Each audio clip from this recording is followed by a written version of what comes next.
Welcome to the good, the bad, and the sequel Q&A. My name's Doug. So the next sequel that we're going to be covering is a franchise that I love, and I really need to go back in and watch all of them.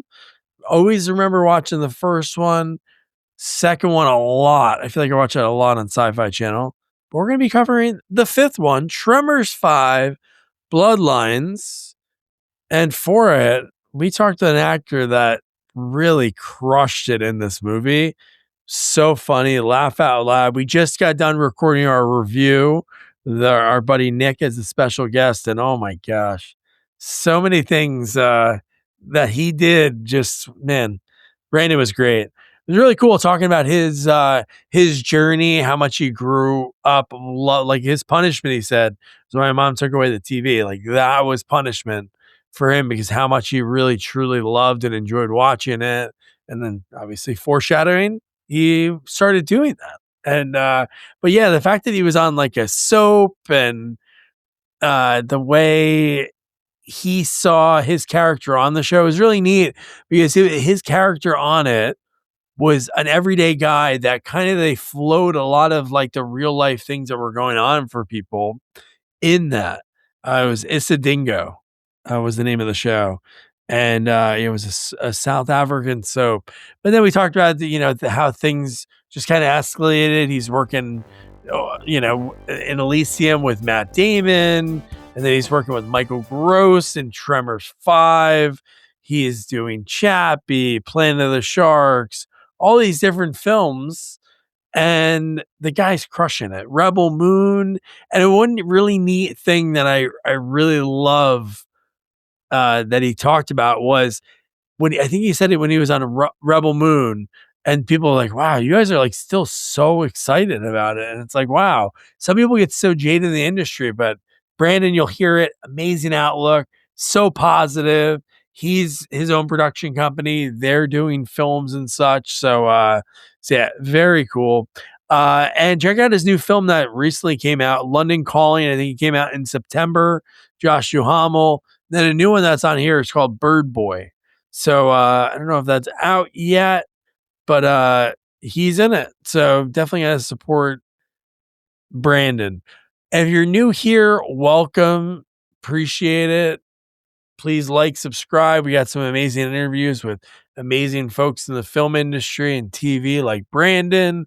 And then we cover movie sequels. We discuss them, do a little bit behind the scenes, all in light of fun, just riffing for an hour and a half about a movie you might have seen, not seen. So yeah, please like, subscribe, and share. And yeah, without further ado, here is Brandon Auret. Awesome, Brandon. So what I like to do with these is really find out the beginnings, because becoming an actor, doing stunts, doing whatever, it's not the normal career path. And it's one of those jobs that has such a failure rate to it. You have to love it to be in it, because it's something that you got to be in it for the long haul. So when it came to acting, how did your story begin? How'd you get into acting? Oh, it's it goes back. Okay, so the reason I brought up the lightsaber story is I've always loved films. Like my punishment as a kid was my mom would take my TV away from me.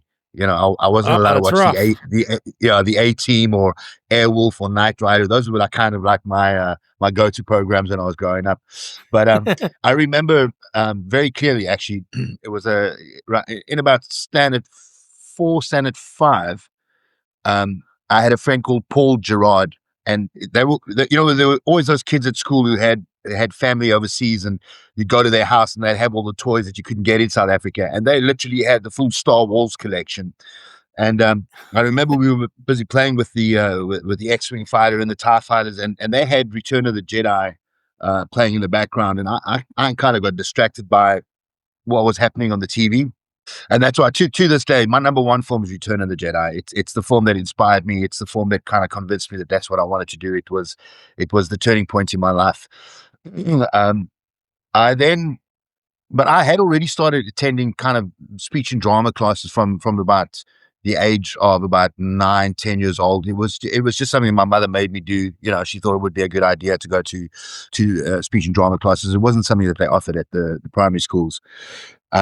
And then I did my first kind of semi-professional show at the age of 11. I played the character of Bugsy Malone in a musical, like a children's musical, but it was directed by professional directors in the industry, and it would run for I think we had like a 2-month run for it, and it was the Choral Society, and it's something that's still running to this day. They still have put on shows and stuff like that. So and I sucked at school, man. The bug bit me at a very young age, and I knew exactly what I wanted to do. When I was in my final year in matric, my principal called me in, and he kind of said to me, you know, Brandon, you're a candidate for failure. And I was like, listen, hey, I went to a Catholic school, and I was like, listen, brother, if I fail, I'm not coming back to school. I don't need maths, geography, or biology to be an actor. I can speak English pretty well. I think I'll be okay. And then I did my military service. At that stage, you had to do it. It was either you go do your military service, or you go and study, or you leave the country. You know what I mean? So I went and did my military service. I did a year and a couple of months. And during the time that I was in the military, my mother had organized for me to go and audition for 2 of the top kind of acting universities in South Africa. It was UCT or Pretoria Technikon. I auditioned for both schools. I got into both schools, but Pretoria Technikon offered me a full scholarship for the 3 years that I would be there, which I didn't have much of a choice. I think my mother made that choice for me. She was like, "You will go to Pretoria Technikon." I studied for 3 years, got my bachelor in arts, and yeah, that was in 1994. I graduated, and my first production that I did was Joseph and his Technicolor Dreamcoat, and that was December 1990. Yeah, so I mean, I've really had the most phenomenal career. People don't realize it. See, in South Africa, we had a daily drama running, which was like kind of a neighbors loving, bold and beautiful kind of story about. It was called Isidingo, and I ended up later on in my life doing that for 7 years. So a lot of people, even in my own country, think that that's where my career started. But I had 10 years of schooling, basically. Before I even thought about going into TV and film, I always knew I wanted to do film. Film was the final destination for me. So I ended up doing musical theater for about 10 years. I did children's theater for about 3.5 years. I ended up doing a lot of kind of like rock and roll shows, and I was lucky enough that I started playing a couple of instruments from a very young age. So I ended up doing like the Buddy Holly story, Joseph and his Technicolor Dreamcoat. I actually learned to play upright bass for the show. And then I landed this part in Isidingo. I think I was meant to only be there for a week. I went and did my thing, and they got hold of my agent and said, look, we'd like to offer him a year contract. And a year contract became 2 years, and became 3 years, and became 4, and became 7 years. And, it was one of the most amazing times of my life, because, as a young actor trying to break into the industry, to be able to earn a salary every month and act and be able to afford a house and a car and to get everything going was amazing for me. But by the 7th year, I started getting very frustrated. It had become a job. There was nothing creative about it anymore. It was just you go home, learn your lines, go in the next day, do your work, leave, come, learn your lines, and it became this routine. And I still went to acting lessons with my drama teacher from Pretoria Tech. One of the most magnificent men I've ever met in my life, a guy called Rene Trudeau. And I actually went and I sat down with him the one, and I said to him, listen, they want to offer me another year contract, and I don't know how I feel about it. I don't personally feel like I want to do it, but hey, the money's good, and the stability is good, and I'm not too sure about the industry or anything like that. And he just turned around and he said to me, listen, you didn't study to become an actor to play one character for the rest of your life. Yeah. And I kind of went, okay. And I literally a week later, I went in and handed in my resignation. Caused a whole bunch of problems because I had to rewrite a whole bunch of stuff. And then the first film that I did was with Tim Robbins. Funny enough, it was a movie called I've got to think of it now. It was about the Sasol. They blew up during the apartheid era. They blew up the gas lines, and it was a story about that. And I literally fell in love with acting, and I thought this is where I wanted to be. This is what I wanted to do. I wanted to be a film set makes me very happy. I like film people. They're my people. They're my tribe, and I like being around people that aren't necessarily just creative, but people don't understand how hard work film really is. It's hard work. It's long hours, but there was a joy that I felt when I was on the set. I mean, I'm not saying I didn't love being on theater. I love doing theater. I love being on stage and stuff like that. But there was just something about doing film that just made me want to come back and do more. It was like I was never too tired, or there was never a time that I said no, no, no, no. And then that was the beginning of my film career, if you want to call it that. But that was 17 years after I'd already been acting. So Yeah. I literally spent a lot of my time working my way up that ladder. I think a lot of the times in the film industry, especially or in the entertainment industry, talent is only 5% and 95% is hard work. And I worked really hard at getting my career started by doing everything. I did. If it was a children's theater, I did it. If it was straight theater, I did it. If a musical theater, I was there to do it. I just wanted to see where my career would go. And once I shot the first film, I didn't want to do anything else other than do film. And that was I'll tell you now, that was in the first film that I shot was in 2007 was the first film that I shot. And that's the beginning of my career. And everything after that was just, as it comes, so I did it. And I mean, I've shot 62 feature films now, I think, and about 4 or 5 long form TV series. So like when I say I've had a very blessed career, I really have been blessed, but I've worked very hard at it. You know what I mean? It's not, I'm not one of those actors that was given an opportunity and the first time I walked onto set, that was it. My career was made. I worked really, really hard at keeping my career going forward and the momentum of the work that I was creating. Yeah, and just the satisfaction of going on the show Izzy Dingo when you're on that and you're like, I'm only gonna be there for a week or 2, and then obviously it leads to 7 years. The satisfaction of that, obviously you had the training, the children's theater, all the theater that you were doing before that. That's gotta be great, but you're like, to try different roles. Now, how did they get you off of the show? Did they do it like in the States? Like I've talked to people that said, I don't want to do soaps anymore. Some people, they were nice and said, okay, we're going to have you just like go off and not tell too much. So you could come Oh, back. no, I left with a bang. Years. Look, the show ran for I think 25 years. So I was there from the beginning, from like 1997, 98 to about 2005. Yeah. And I really had a great character. So I played kind of like the town cop. It was a small town. It was set on a mining, kind of one of the mine areas. So it was it was a small town mentality in the community, and there was a lot of mixed race. It was the first time a black man and a white woman kissed on South African TV. So there were a lot of really, really nice breakthroughs. And it's weird. All these years later, I've done all these great films, and a lot of people, they will still come to me and say to me, "Aren't you Dup from Bisidinga?" And I'll be like, and it used to irritate me. I used to be like, I was offended by the fact that they were. I'm like, but I've done all these movies. I've done Neil Blomkamp's films. I've done all these great films. And then I thought about it, and I thought, to be remembered for a character that you did 25 years ago, you must have done something right. The people loved the character. He was a really cool character. He was in everybody's story. He was a policeman, and he was dedicated to his job. He was righteous. He was fair, and he believed that what he did was what he was born to do. And so it touched a lot of people's lives. This character, because the character went through hell. He was almost married, and the girlfriend that he was with, they were going to have a child, and she miscarried the child, and he couldn't handle it. Oh, and wow. then she went off and she did her own thing, and then he met another woman, and it was during this time that he fell in love with her, and he was going to marry her, and he was going to, and then it came to me leaving. She ended up sleeping with one of my friends in the series, and I think the last scene I had is I had the gun up against his head, And I said to him, like, I hope to God I never see you again. You know what I mean? And that's how my character left. So they kind of left it open ended.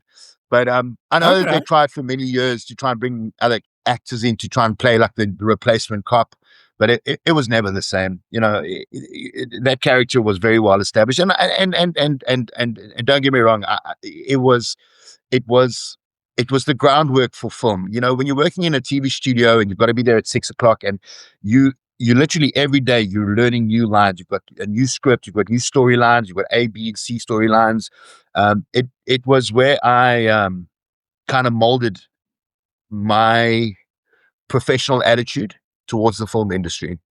Yeah, no, it's tough. I don't know if it's the same filming schedules as in the States for like the soap operas, like the daytime shows, but it's like so formulaic. You have to know your pages, and they try to boom, boom, boom because they want to get done. Like it's not like they Sausage don't want to Factory, put out brother. obviously the greatest product they can.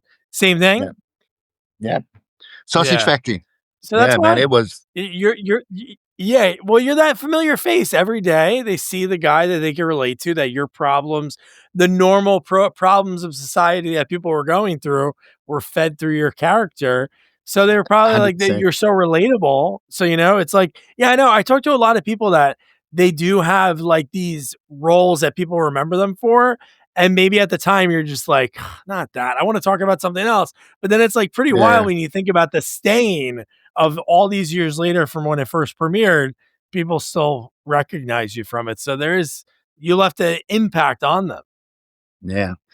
And I only realized that afterwards. I mean, you want to kind of be remembered or acknowledged for the bigger things that you do, and it humbled me. It's like literally 25 years ago that or 20 years ago that I left Isidingo, and especially in where I live in Cape Town, the communities in Cape Town recognize me a lot, and they might not immediately know who I am, but they kind of know the face. I mean, I've been out with my oldest daughter the one day. We had a good giggle. We were we were shopping the one day, and this guy was staring at me, and my oldest daughter Talia was saying to me, "Dad, that guy's staring at you."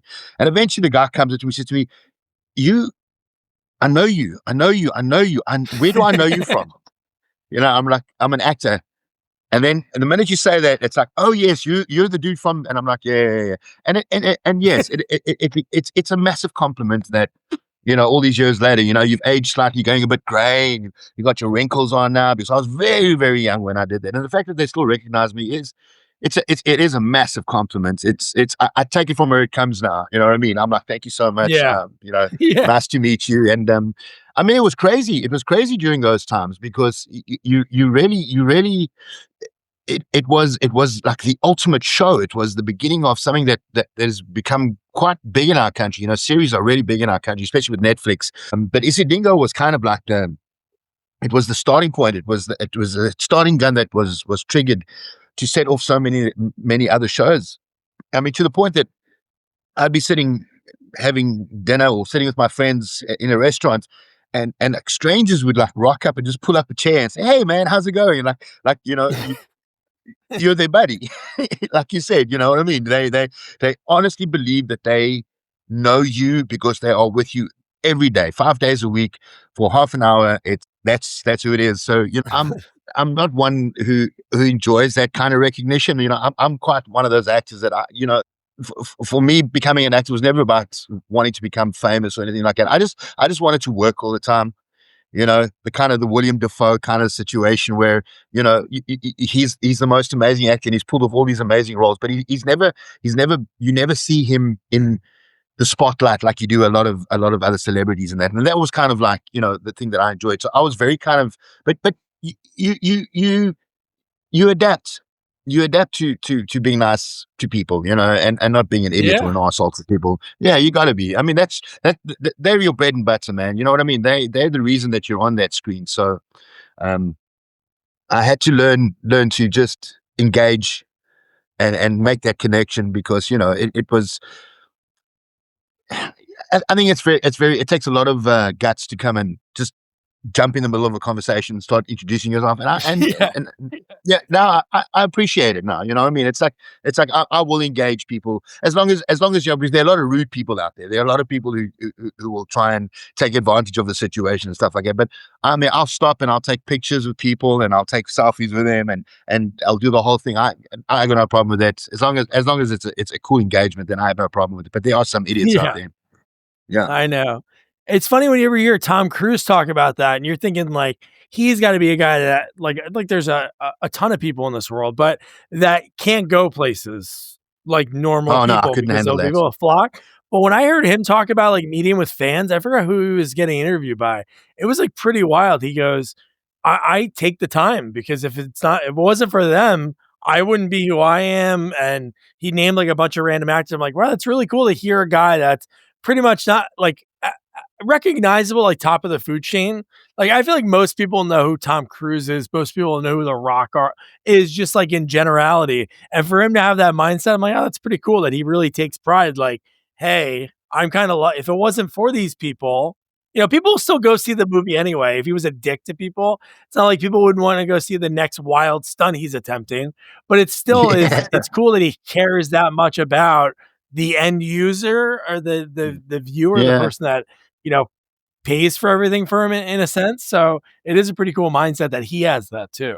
So I find myself still starstruck. I mean, I've gotten to work with some A-listers in the last couple of years, Yeah. and I've been I'm starstruck. You know what I mean? I'm in a movie and I'm like, yo, bro, that's Matt Damon, dude, hey, dude. You know what I mean? I still get very starstruck with because these are people that are like you said, they're top shelf people, and and every person that I've worked with, there's not, you hear these horrible stories about, working with these A-listers and they are just dicks. And I haven't experienced Yeah. that. I mean, I've just done a movie now with Josh Dumois, called London Oh, Calling. And let me cool. tell you something. Yeah, he's one of the most down to earth, amazing people I've ever met. The fact that we sat down and spoke to each other as if though we'd been friends forever, man. And generally, the actors that I have worked with that are A-list actors, Hollywood A-listers, have all been really cool, which has been great because you hear these Yeah. horror stories, and in my mind I'm going, oh my god, am I not going to be allowed to look you in your eyes? Do I have to? Because I'm not that person. You know what I mean? You tell me not to do Yeah. something, I'm going to be doing that.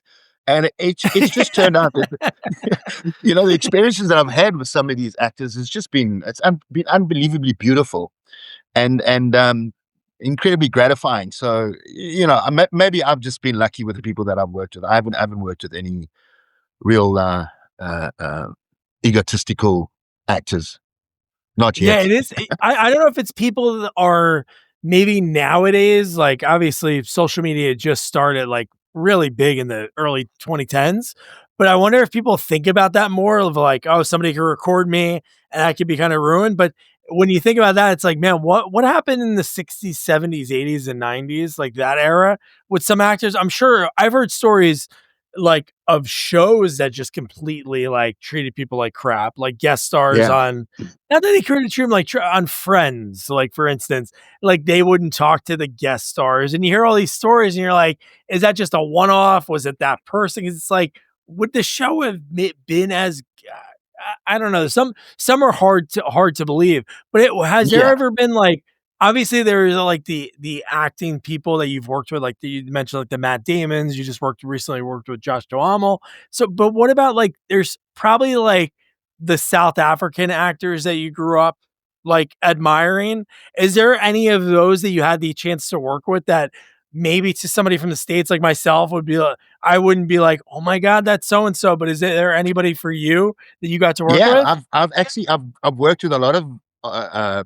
I'm actually working with Arnold Vosloo at the moment in a TV series. Oh, yeah, I've heard He that was the name. Yeah. mummy. Yeah, yeah.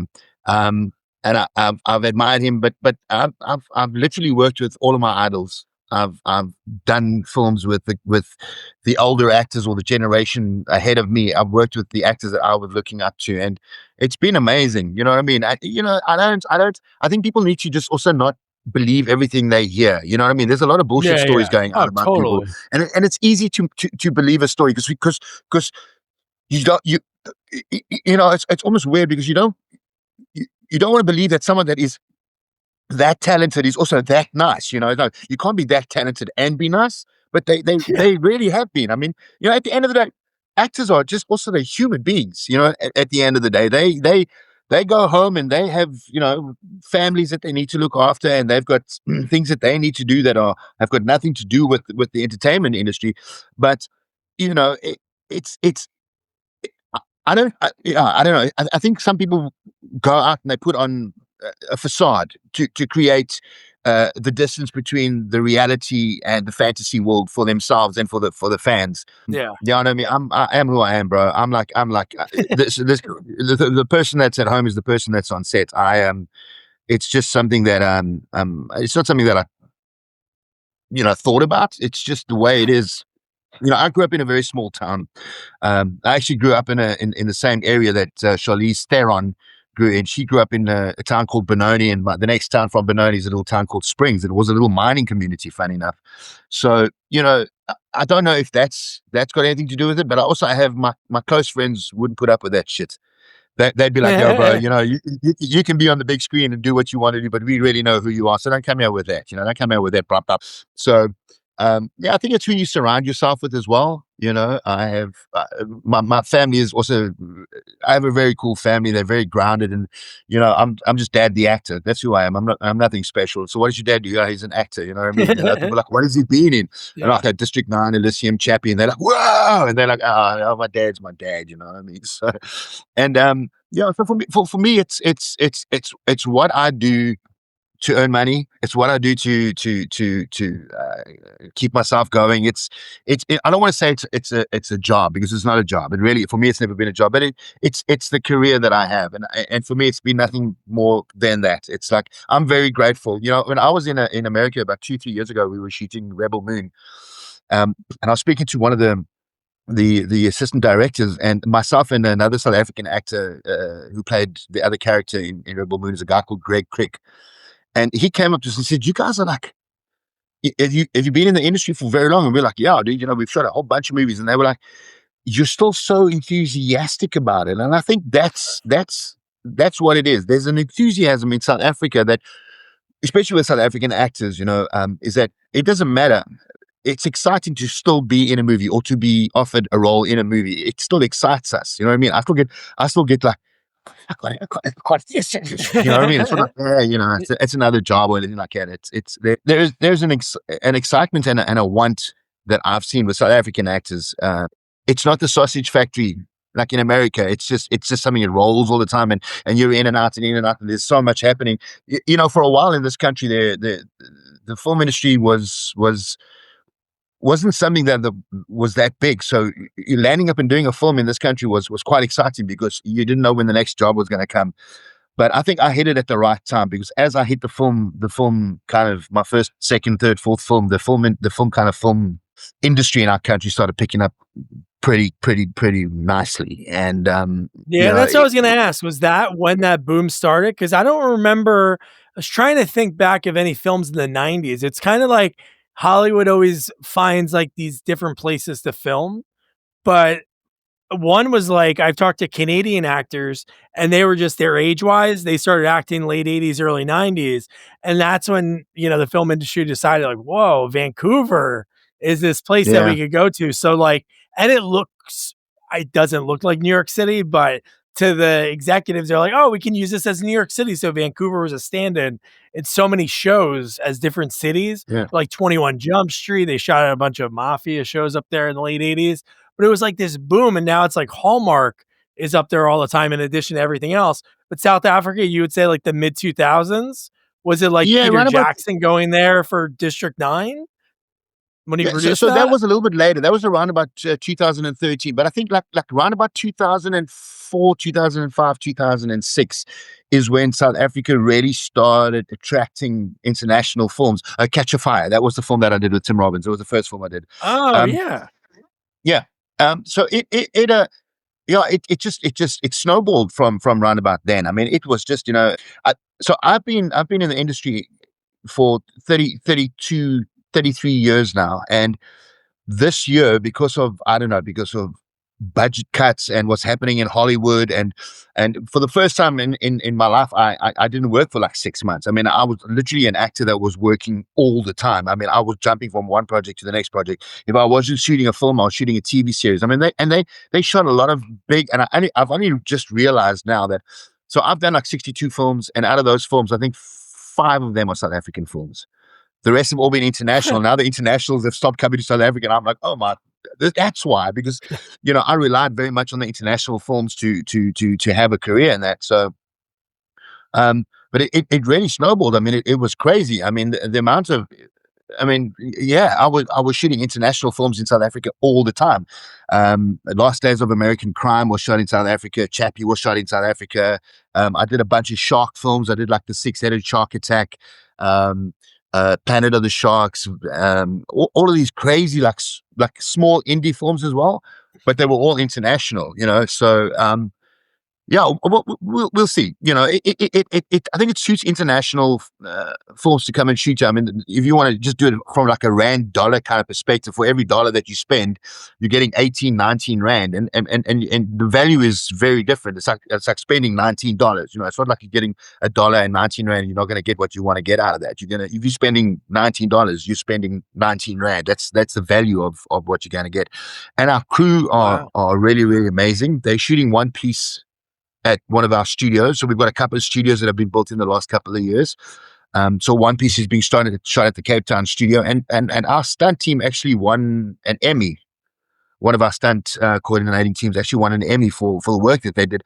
So it's nice to have the South African kind of influence, and the South African crew and the actors are starting to be recognized, from like a world, on the world stage, So, but the big move at the moment is to take African stories from Africa and take them to the world. I think the South Africans in Nigeria and all of those African countries have gotten to a point now where they're going like, it's time for us to tell our stories. And it doesn't necessarily mean it's an African story.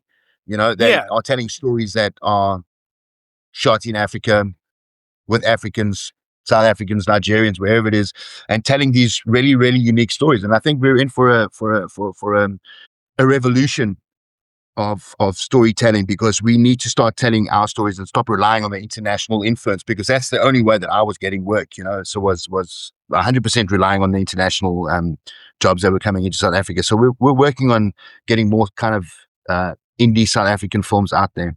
That's awesome. No, and like you said, it's still like a budding, there's such a sense of community there versus here. It's amazing.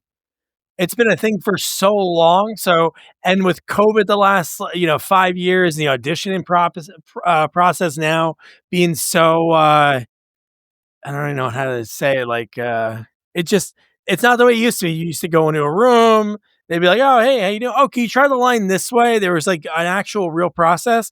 I've talked to a lot of casting directors just talk about how hard it is casting now versus then, because you're not getting the people in the room like it used to be. It would just be like, all right, let's do it over Zoom or some kind of, do like send in a reel. But it's just a little different here. But at least that's great, the sense of community that you have over there. Well, I mean, the big thing is as well is how I landed most of my international films was doing a home audition.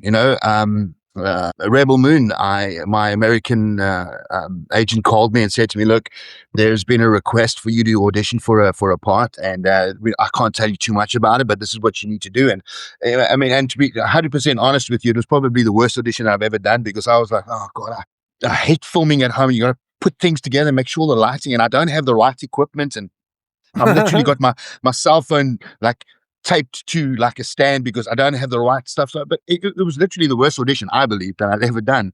And a couple of days later, I got the call and said, listen, when can you be there? And I was like, what? So, yeah, I mean, like you talk about us having this conversation in South Africa and in the States and how amazing that is. But it's really opened up the platform to a lot more scope and a lot more opportunity for actors to be able to get that that option. I mean, it's so weird because I was optioned for 2 or 3 episodes on CSI, but my O1 visa had expired, so we're trying to get that back together and get another 10-year visa so that I can do some more work in the States. I love America. I've spent a lot of time there. I've been to a lot of places in the States. I'd like to go and see Texas. I'd love to go and see Nevada. I'd love to go up that area. I spent a lot of time in California. I spent a lot of time in Miami, and it's I mean, yeah, every country has its problems. Make no mistake, but I felt very welcomed. I felt very home when I was in the United States. I mean, and I've been there. I think I've been there about 9 or 10 times now. So. And I love Canada. We shot Elysium in Canada, and Canada was like the first big film that I shot overseas, and that was. I was there for like 3 months, I think, and then came back home, and then we flew to Mexico, and I actually got to learn to snowboard when I was in Canada. I was there over December, Christmas, and some of the guys that I was working with, they said to me, "Come, we're going snowboarding. Do you want to come with us for a couple of days?" And I was like, "Yeah, man, let's go give it a go." And it's just there's so much that is offered to people in America, and I took full advantage of it. I went to Disneyland. I went to Universal Studios, and I was like a little kid.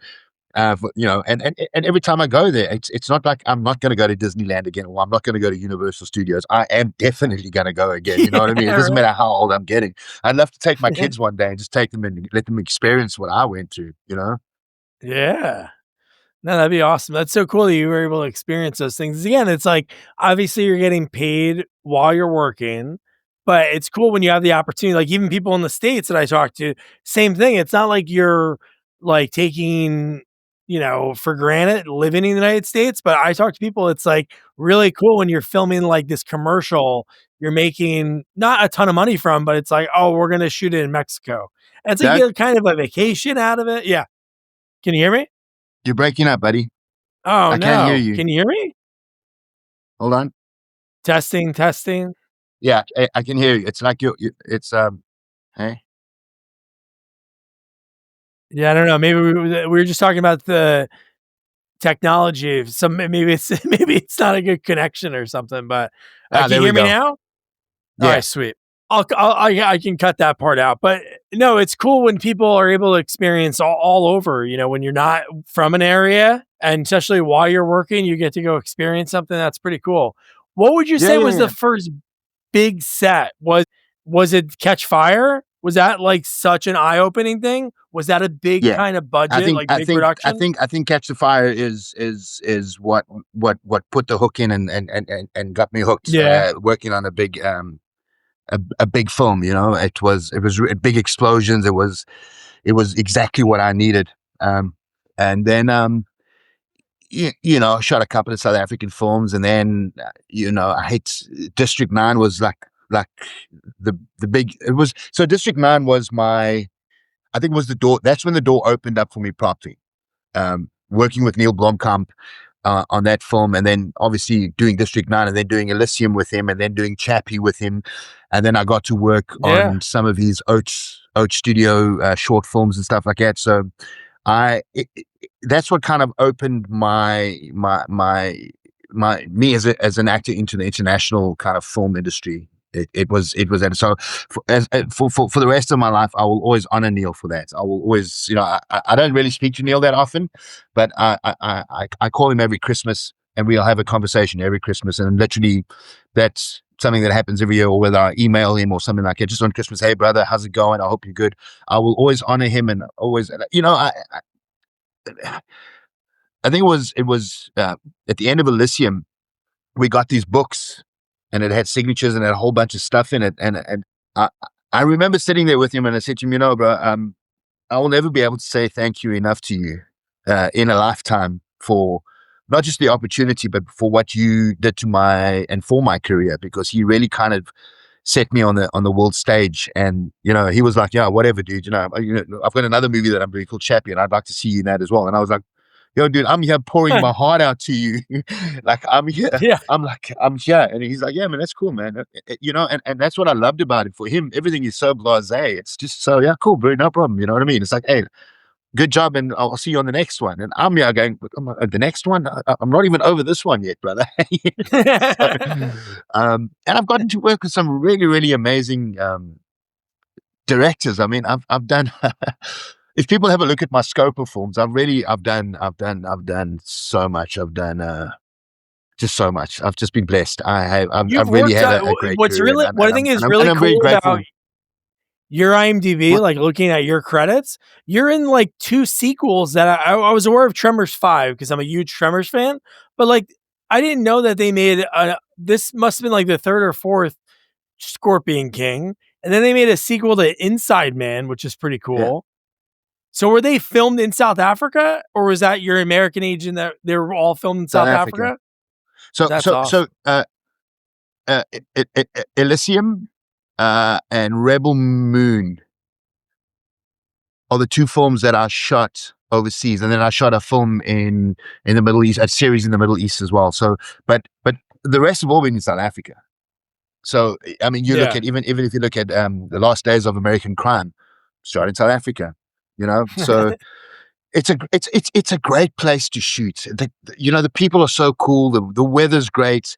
The environment is amazing, and the crew that we have here are world class. I mean, if I tell you how many times we have, like I hear about how South African cameramen and South African line producers have been taken, and they now work overseas. They've literally been adopted by directors and production companies because we're good at what we do in this country. We're dedicated to what we do, and it's we always had this feeling of like, as South Africa, the small little country, on this massive continent, we're never going to be players in the bigger game, but we're there, man. We're out there busy scoring tries. You know what I mean? So it's I'm very proud of what this country has achieved as a film making country.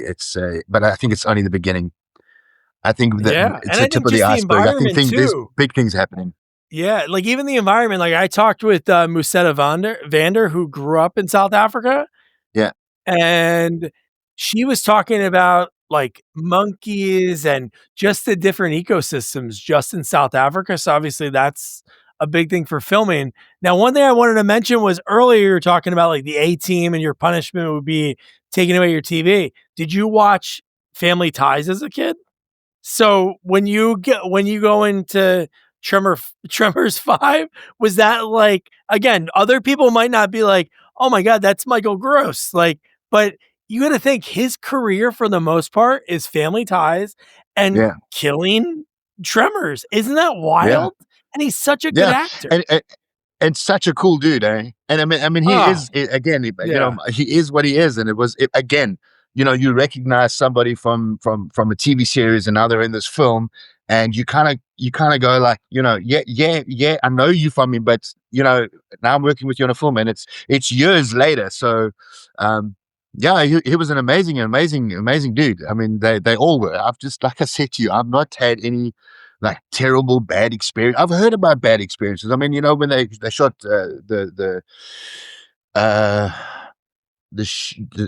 lion in the darkness, or the shadow in the darkness, or the darkness in the shadow. It was that rogue lion that I think Val Kilmer was in that film. And I mean, I Oh, heard Val horror Kilmer, stories. Michael Douglas. Yeah. Yeah. But I'm waiting for that to happen. It's like Yeah. um Alan, who plays he's the yeah, God, he's the series that's so big in America at the moment. Um, it's on. I'm trying to think which streaming platform it is. Where I mean, I think my brain has gone to sleep. But Alan, I did a series with Alan early in his career called Blood Drive. And now he's like one of the biggest Hollywood stars there is, and the dude was just so amazing then, and I can only imagine that he's still a cool dude now.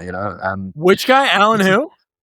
um oh my God, what is that? It's the he did I'm trying to think of what the series is called. I mean, I watch it all the time. It'll come to me. It'll come to me. Alan Richardson. Oh, Alan Alan. Richardson. Oh, Alan Rich. Oh, from from Reacher, Alan Ritchson, that guy. Yeah, That yeah, guy. Oh, he yeah, was in Tremors 5. yeah. No, Oh, he dude, was. that must be. It was called Blood Drive. It was like a horror series that they Oh, a shot in South different thing. Africa. Oh, dude. Yeah. Yeah, No, he's amazing, right? It's no, funny. He he's was in great, man. mostly comedic stuff early in his career, Yeah, like Chad, Blue Mountain State. And there was another thing my he was name's in. Chad. Very funny. Yeah, yes. But dude, he is bad, dude. And what's great about that show is too, Reacher, is it's not only him and the way he embodies the character. It's kind of like it's like an ode to like the old Arnie kind of 80s action movies. Is he has the I corny love it. one-liners, he has all that stuff. And I'm like, that's what you want. Like nothing wrong with other type of movies that approach action a different way. But these action comedies, they're so hard to nail, and that nails it. So, Doug, yeah. So that I mean, so it's exactly that. So I had this discussion with Alan Hagar. He was the director of London Calling. And when I read the script, I was like, this is just, it's pure entertainment. It's not shying away from the fact, or it's not trying to be something that it isn't. It's pure entertainment. You go in, you sit down, you sit with your popcorn and your Coke or your slush puppy, and you are just and we went to the premiere 2 weeks ago, my wife and I, and it was everything I expected it to be and better, because it was just pure entertainment. It was a good action film with really good comedy lines, and it was a good laugh and stuff like that. But at the end of the day, it was pure entertainment. And I like for me, growing up in the 80s and the 90s, when you've got those good the buddy cop films, like you've got Lethal Weapon and you've got Bad Boys and all of those, Yeah. where the storyline is really cool. I mean, it's predictable because it is what it is, but the journey that these characters go on are so different, but they always have the same kind of roller coaster ride, and that disappeared. Every film now, it's like what's the underlying message? What am I supposed to get out of this film? What are they trying to tell me? I'm like, man, those films have their place. They really do. But for me, filmmaking has Yeah. got to be entertaining. For me, it's always been about entertainment. Going there and for an hour and a half, you are dead to the rest of the world. You don't, your problems are gone. For me, it's like a drug, right? You're taking the drugs to get rid of your problems and forget about your life. But for me, that's what films are going to be. It's got to be. It's almost like a high that you got to go on, and it's got to be. Yeah, look, a lot of the times I enjoy films that kind of make. I'll leave and I'll go and question things about the film, and I'm just like, oh, well, I don't understand. Like for example, being an actor, you also don't watch films the way most people do. I'm always looking at the film, going, wow, I wonder how much that shot cost. How did they do that? Where was that camera? What's the budget Yeah. of the film? Well, you know what I mean? So then when I can walk out of a film and not have had any of those thoughts, I know I've been entertained. Million Dollar Baby was one of the films that did that for me, and that's a hectic film, but it Mhm. was it stopped me from considering what the film was made of, as opposed to what the film is about. You know what I mean?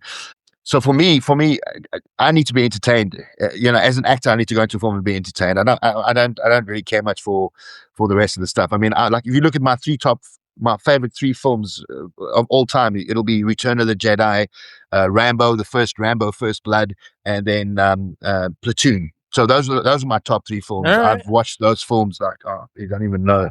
Like, I love Sylvester Stallone. He's by far one of my favorite actors, in my top five actors.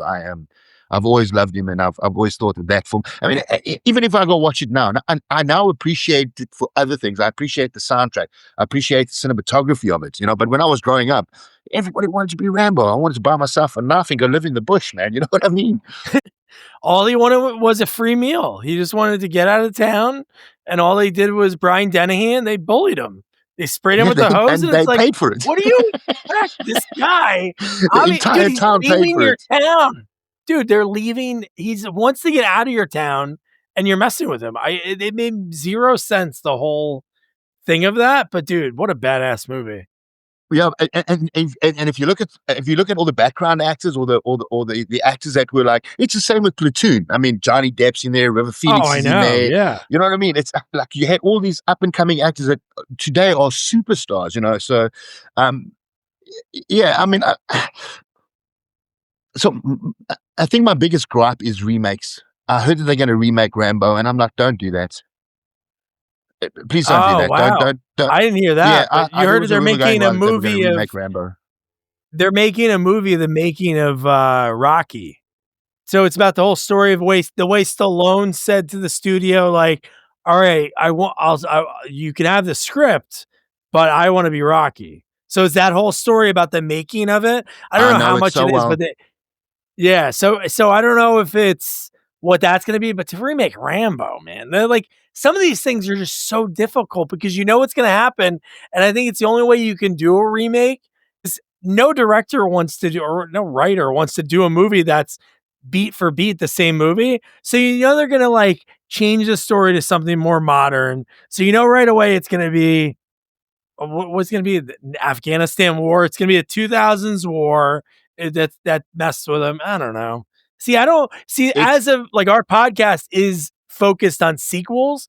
I always love sequels more than I'd rather somebody take that story and make like a 20-year later version of like or obviously what they've been doing that with him, right? or a Like they've been spin-off, making the Rambos when he's really old.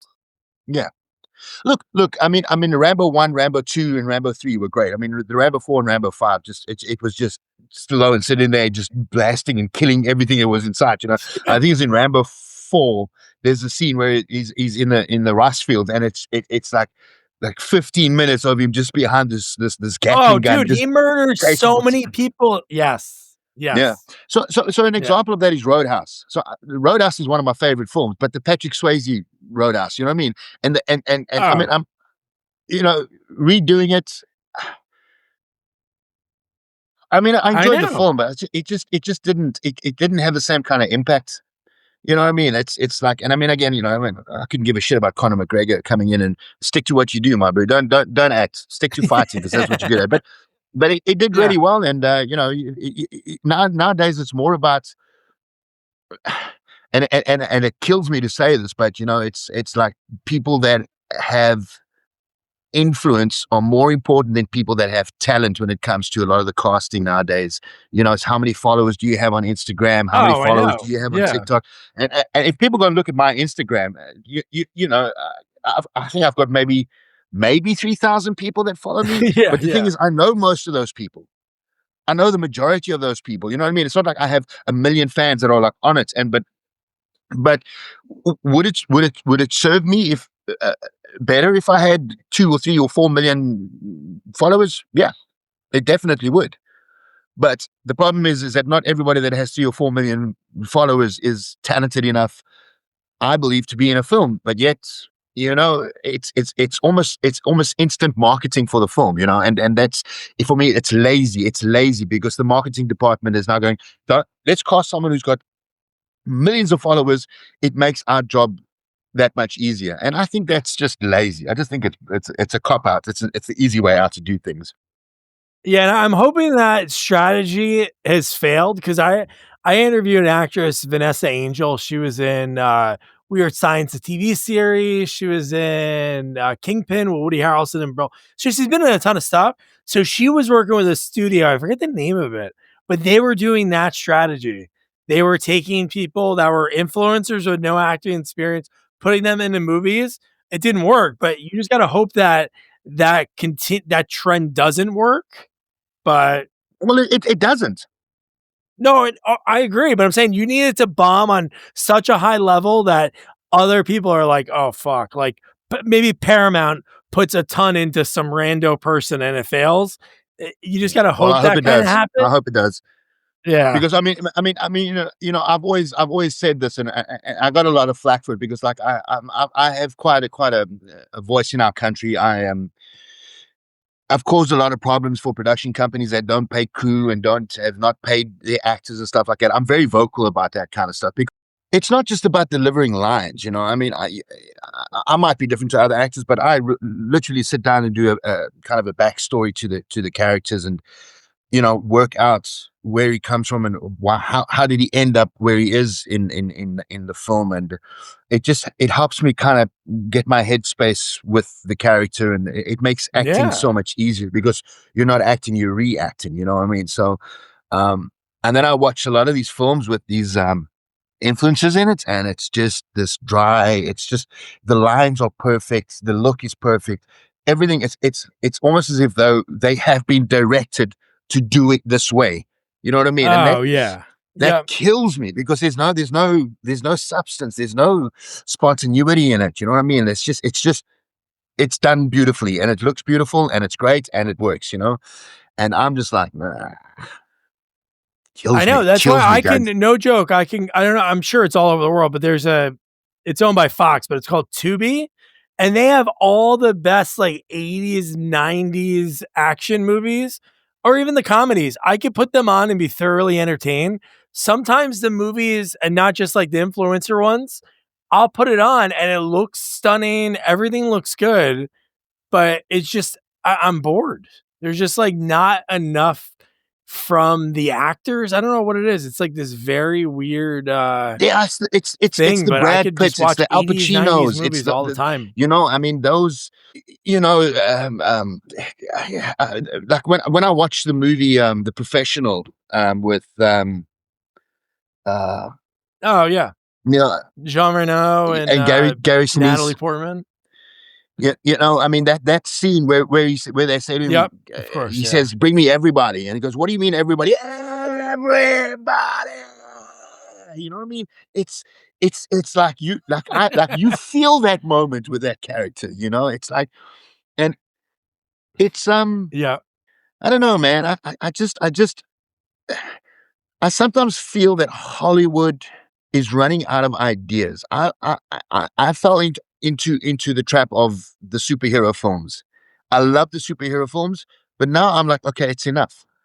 That's all we're being given. Where are these where are these little films? Where is The Professional? Where is the next Platoon? Where it was these amazing stories that gripped you from the beginning and carried you through and had, yes, there was a little bit of special effects there and a little bit of special effects there, but it was just like one of my favorite films is Tarantino, is Mr. Pink, Mr. Blue, Mr. Green, Reservoir Dogs. Oh, I Reservoir mean, Dogs. there's so many scenes in that film where it's just the camera is static and it's two actors that are performing, and this camera has maybe one or two close-ups, but it's just like the director said, this is what you have, there's your boundaries, go. And there's not a lot of cuts to Yep. pick up. Oh, you fucked this up, excuse me, you screwed this up, you stuffed that up. We're gonna pick it up Yeah, on a yeah. close-up. No, these actors they were given the camera. It was, there's a one scene where they're talking in the door frame, and the camera's at a slight, like 45-degree angle on the ground, and the entire scene, there's no cuts in it. It's just the two of them having this conversation. And to me, that is beautiful filmmaking. Too many cuts, too much special effects, too much trying to put the cream on top of the cake to try and cover what the cake looks like. We've lost Yeah. the art of Yep. filmmaking. It's become a cut and paste, cut and paste, cut and paste, cut and paste. That's what I feel. And I'm hoping that with what has happened all over the world in the last 8 or 9 or 10 months, is that there are going to be more indie films that are going to be coming up, because I think we need independent films to break through. There's just so many stories that need to be told, and I'm just tired of the rehash. Stop rehashing the old stories. I mean, it's just like, it's enough for Yeah. me.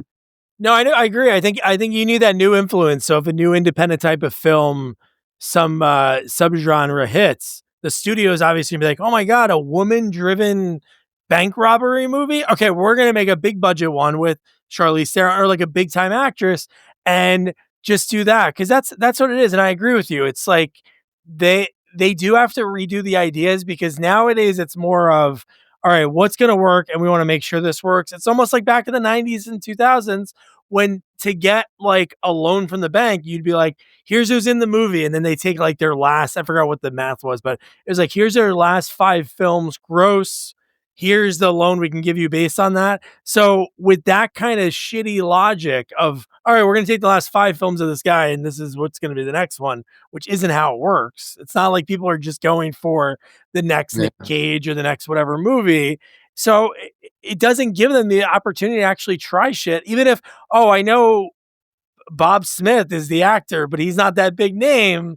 We have to get Nick Cage just because we can get that. So I think that whole mindset they need to get out of. And also, how about in the 80s and 90s? We had so many like just rich people that got into films, like canon films, and the movies weren't the best, but they tried. And every so often they would have this epic indie movie like Barfly with Mickey Rourke that just like stuns everyone. It's like, all right, but we're going to put out 2 more Death Wish movies. And we're going to have all these other ones. But, oh, my favorite, dude, I interviewed from Death Wish 3.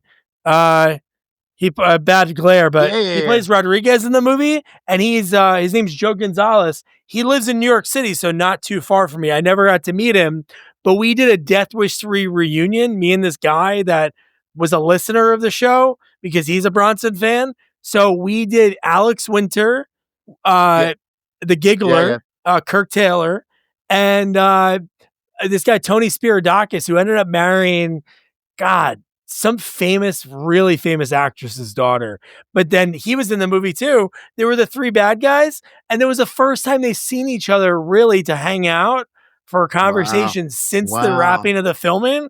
So it was cool to hear about like Alex Winter. You think, oh man, Bill and Ted. Now he's a director. He's in all these things. And it's like, oh no, he was just a little henchman that gets shot by Ed Lauder. But yeah, no, those are the perfect. I can watch those movies every night because there's just not much to. It's just like, okay, this is what it's a very good popcorn movie watching. It's crazy. Nobody can nail that. No, all the time. And you know, let's go back. Let's go back to some fun films back in the 80s. Sylvester Stallone film called Cobra. I love it. Oh, love Cobra. He's cutting the pizza with scissors. I interviewed the Night Stalker. Oh, wow. I interviewed Brian Thompson. So you know, where are those films? Yeah. I mean, where it's I just wish you would go back to that formula.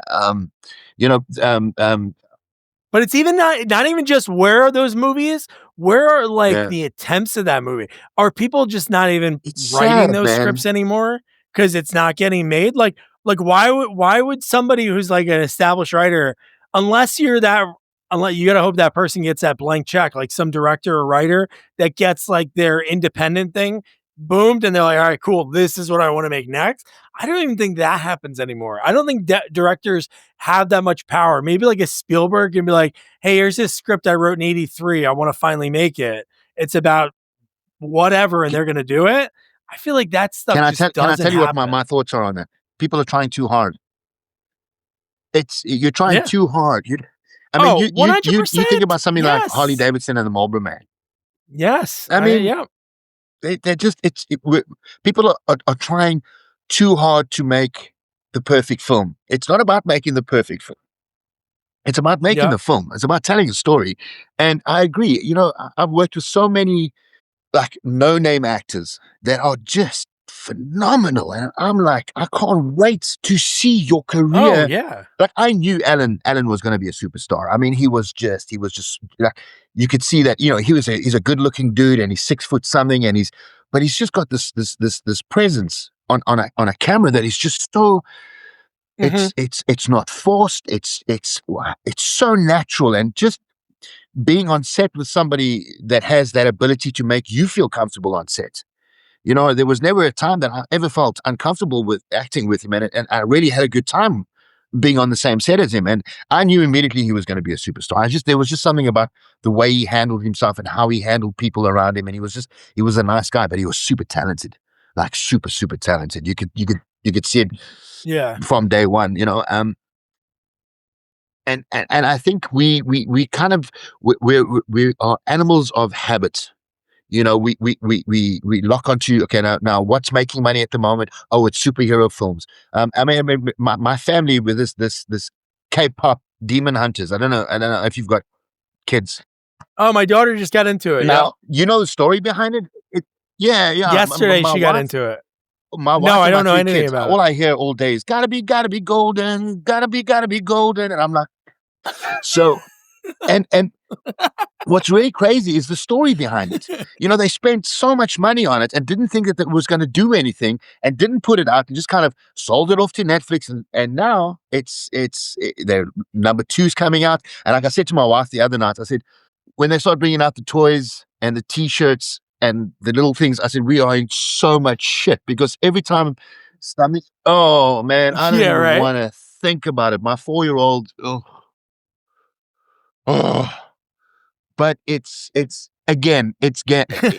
not a cartoon that has any underlying. I know people are like, oh, it's demonic, and it's just leave it for what it is, man. It's super entertaining. The music is good. The characters are great, and it's entertaining. I mean, I've gone and watched it because my family is so besotted with this cartoon that I thought, man, I've got to go and watch it.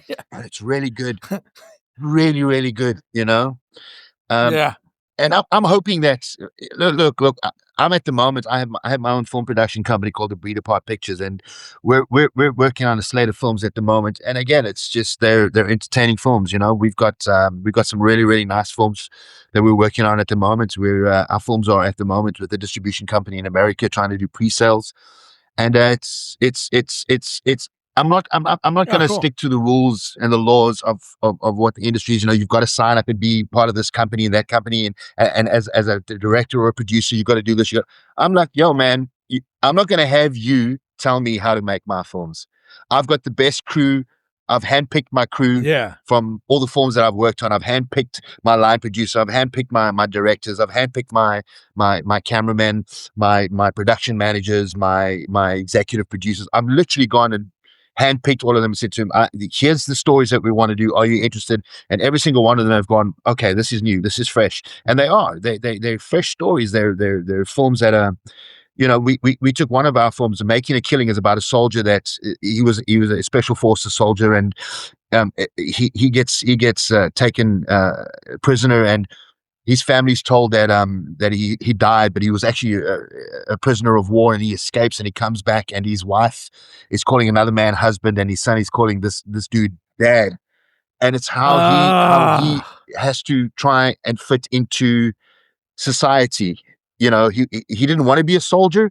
He wanted to be a game ranger. And so we took the script that was written by a really, really great script writer and director called Justin Head.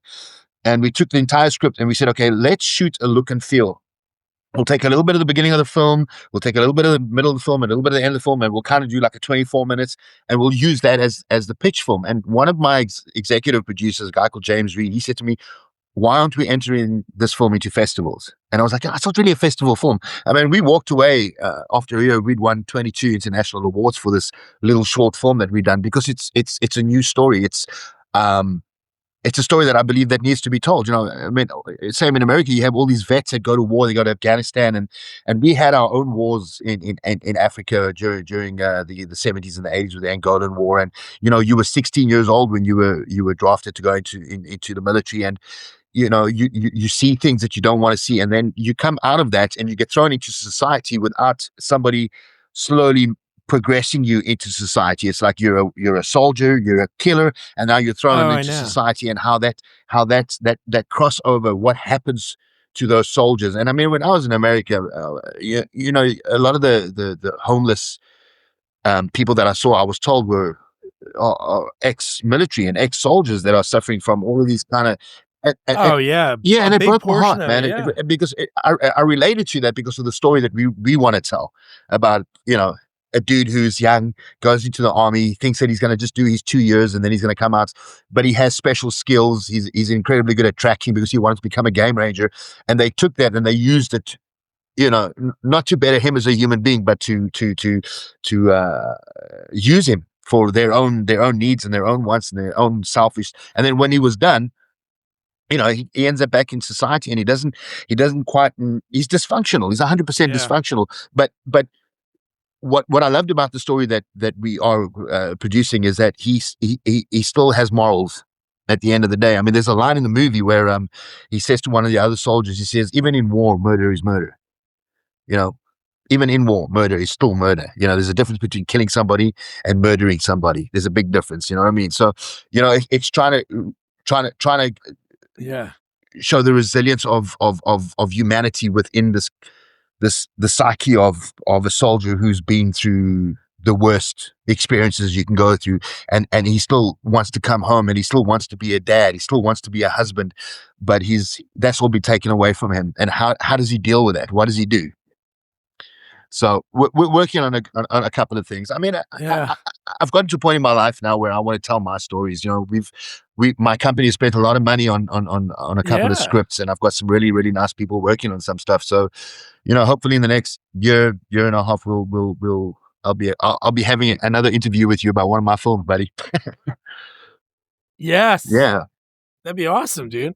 Brandon, this has been so much fun. One thing I want to ask is, when is London Calling coming out? Because I love the tagline of it. It seems like it seems like it's gonna be a lot of fun. When's that come out? When people can be able to check it out? Yeah. Sweet. All right, perfect. Oh yeah, I'll put this on my on the website and stuff. That's awesome. It's such a funny film. I mean, Jeremy, Josh, Rick Hoffman is my favorite character in that film. I mean, look, we myself and the other South African actor that is in there, we actually we spent a couple of weeks with a dialect coach, because we play these Irish brothers that are in this film, and it's shot in South Africa, and it's entertaining. I mean, so my wife and I went to the premiere in South Africa, and she walked out of there and she went, "That's such a good movie." And I was like, "Huh.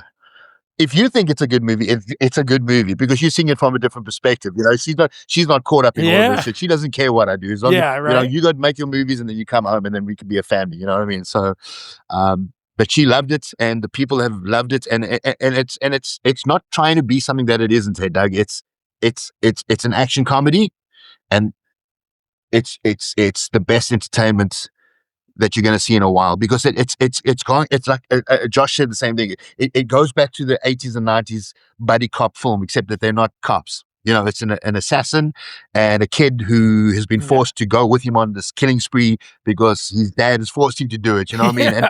And it's so funny. It's really, really such a good film to watch. And I hope that people. Cool. Yeah, man, I'm it's excited good to watch it. It's good. It's a good film. Awesome, man. Brandon, this has been so much fun. When this comes out, it'll probably be next month. I'll be sure to give you a shout. I'll clean it up, edit it, make me sound a lot better. And man, I really appreciate you reaching out to me, and thanks very much for wanting to know a little bit more about my career. It's a heartfelt thank you.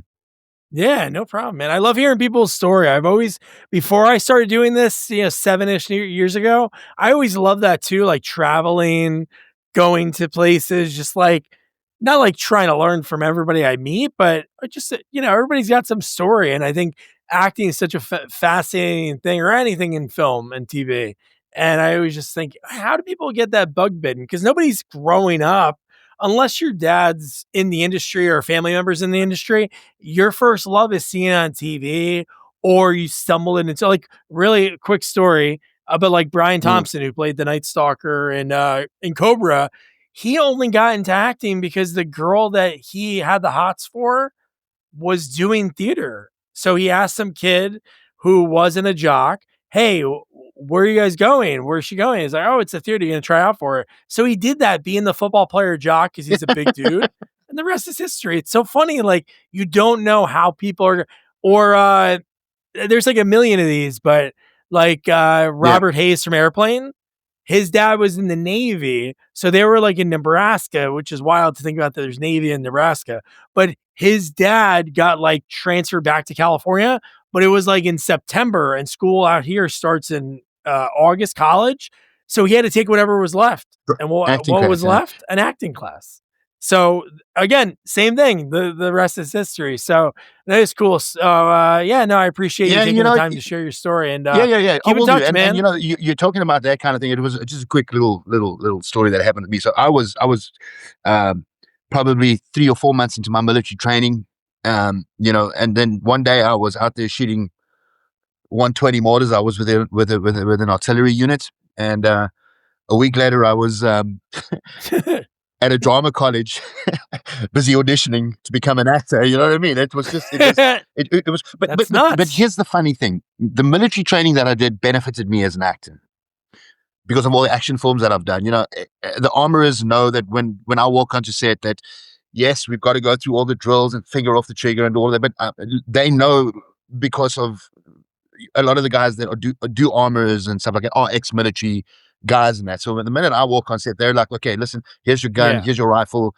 You need to go to the range. There's your targets, whatever. Shoot, okay, go, and move on, because they don't have to spend time with me. So, I'm very grateful for the fact that I went to and did my military service, because it served me as an actor. It was another skill that I didn't have to learn. It was already there. You know what I mean? So, but it was crazy being a soldier. Yeah, being a soldier and attending drama school. Crazy days, man. Yeah, right.